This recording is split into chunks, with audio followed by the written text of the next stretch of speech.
$1.4 million. 1978, ang laking halaga na nun.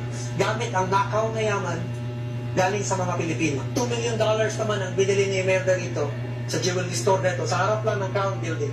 Dahil sa mga kanto rito, maraming jewelry store, dito na rin nagsishopping si Imelda habang nakatira siya sa apartment niya sa kabilang kanto at saka dito sa building na ito na kinakatayuan natin. Nandito tayo ngayon sa harap ng isang mall. Ang tawag sa mall na to, Herald Center. Binili ng mga Marcos noong 1982 sa halagang $25 million galing sa ninakaw na yaman. Nagkamali sila ng bili dito dahil gusto nila high-end mall, mamahalin.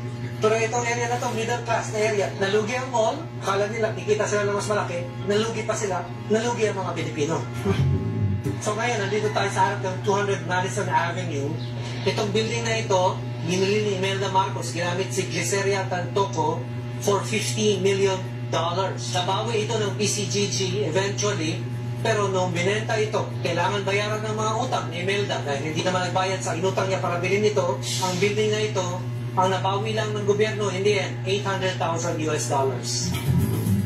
Tapos na yung tour natin, pero hindi pa tapos ang pakikipaglaban, laban sa mga Marcos.